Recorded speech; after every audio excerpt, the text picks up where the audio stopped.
Assalamualaikum warahmatullahi wabarakatuh. Pada kesempatan kali ini David Hafiz YouTube channel akan memaparkan materi tentang Internet of Things. Hari ini komputer dan manusia hampir sepenuhnya tergantung pada internet dengan segala informasinya, mulai dari mengetik, menekan tombol rekam dan mengambil gambar digital atau memindai kode bar. Kita dapat melacak dan menghitung segala sesuatunya untuk mengurangi pemborosan, kerugian, dan biaya lainnya. Kita akan mengetahui kapan hal itu diperlukan untuk mengganti, memperbaiki, atau malah mengingat. Kalau dulu internet telah membuat revolusi untuk kebaikan, maka Internet of Things akan membuat revolusi untuk hal yang lebih baik lagi. Seperti kita ketahui, internet adalah sebuah jaringan yang menghubungkan komputer satu sama lain sehingga kita bisa saling berkomunikasi, berinteraksi, dan saling bertukar informasi walaupun dibatasi oleh ruang. Sedangkan Internet of Things adalah sebuah konsep yang bertujuan untuk memperluas manfaat dari konektivitas internet yang tersambung secara terus-menerus. Kita akan lihat video berikut ini ya. Dalam video ini akan kita ketahui bagaimana Internet of Things itu bekerja.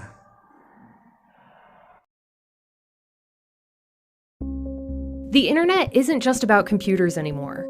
Now, all kinds of everyday objects can connect to the internet, including cars, thermostats, sporting equipment, refrigerators, and even shoes. Internet of Things telah merambah ke segala sektor kehidupan Now, you may be kita. wondering, why would shoes need to connect to the internet? Well, the shoes can collect data, like how many steps you take. Misalnya saja dalam berolahraga, dipasang dia suatu kode pada sepatu olahraga kita, maka dia akan ditentukan kita sudah melangkah, sudah berapa langkah, atau sudah berapa jauh jarak yang kita tempuh. To consumer products. There are city trash cans that send alerts when they need to be emptied. Sensors on bridges that Contoh check dalam for bidang stress or konstruksi, damage to its structure. itu And kita many bisa more mengecek examples extending to bagaimana dia healthcare, tekanan yang manufacturing, terjadi pada and jembatan. agriculture, among others. Unfortunately, there are also new security concerns. Jika kita punya For koneksi example, internet if you have dan rumah kita internet-connected terhubung locks, dengan a Internet hacker of might be Things, able maka to kita unlock bisa your front door mengunci remotely. rumah kita dari jauh And there's dengan the issue of smartphone privacy. saja. All of these devices are collecting large amounts of data that can capture your actions and location throughout the day. Often we don't exactly Internet know of all that Things is telah being banyak collected memberi or how this keuntungan bagi information is kehidupan being used. manusia. Apakah kita The Internet of cukup Things cuma is going to sebagai grow seorang exponentially pemakai over the next atau few justru years, seorang bringing with it new inovator benefits bagi and Internet of Things? Itu tergantung dari diri kita sendiri. Oke, cara kerja dari Internet of Things ini adalah dengan memanfaatkan sebuah argumentasi pemrograman yang dimana tiap-tiap perintah argumennya tersebut menghasilkan sebuah interaksi antara sesama mesin yang terhubung secara otomatis. Jadi manusia cuma berfungsi sebagai pengatur atau operator. Internet of Things dalam berbagai sektor, sebenarnya ada banyak sektor yang diampu oleh Internet of Things ini atau yang dipengaruhi oleh Internet of Things ini. Kita ambil cuma 4 sektor saja. Yang pertama sektor pembangunan, yang kedua sektor energi, yang ketiga sektor keamanan, keempat sektor transportasi.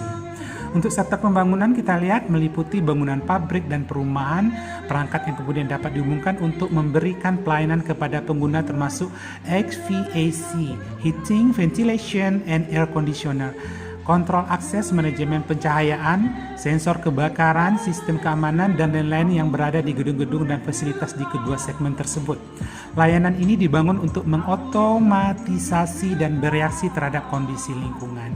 Jadi kita lihat ya, kayak misalnya kemarin ada negara Cina karena terkena virus corona, itu dia membangun gedung untuk merawat pasien dalam jangka waktu yang sangat singkat sekali. Itu udah menggunakan Internet of Things karena dia membuat seperti cetakan untuk balok kolom. Itu udah sangat sekali ya, udah sangat simpel sekali. Itu menggunakan Internet of Things.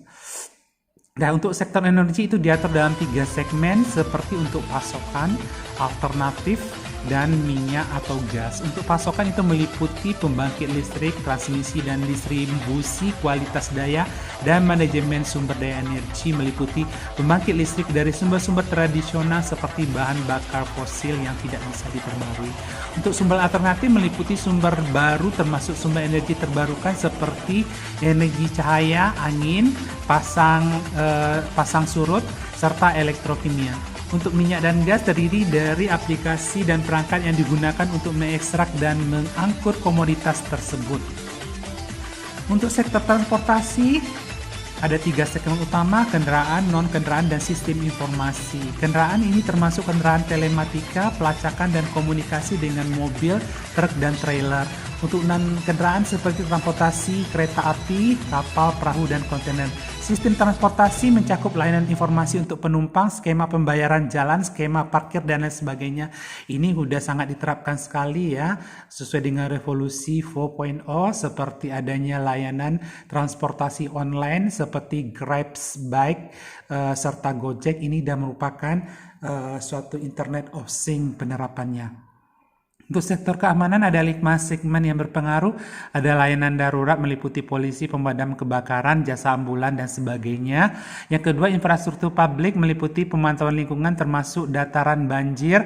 Ini seperti penginderaan jauh ya, di mana kita mendapatkan informasi dari citra satelit yang nanti kita akan tahu nanti apa saja yang terjadi pada lingkungan tempat daerah yang dilihat tersebut.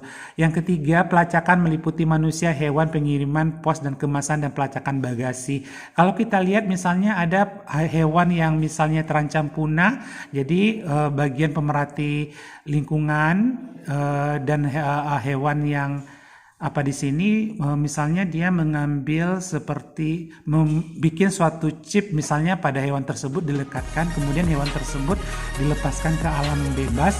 Jadi nanti dari pantauan chip tersebut nanti akan diketahui bagaimana perkembangan hewan tersebut di alam bebas.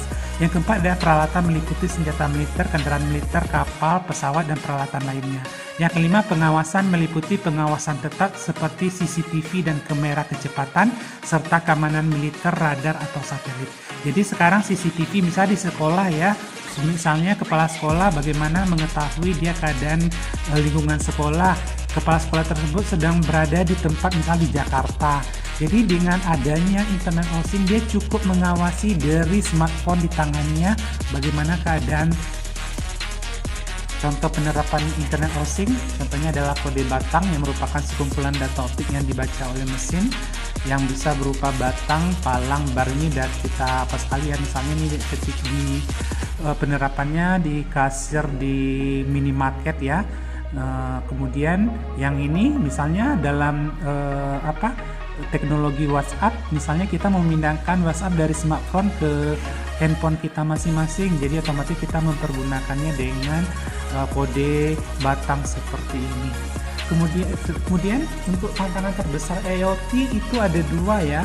Yang pertama, kompleks atau tingkat kesukarannya dalam menyusun jaringan komunikasi yang mana jaringan tersebut sangatlah kompleks dan memerlukan sistem keamanan yang sangat ketat sekali.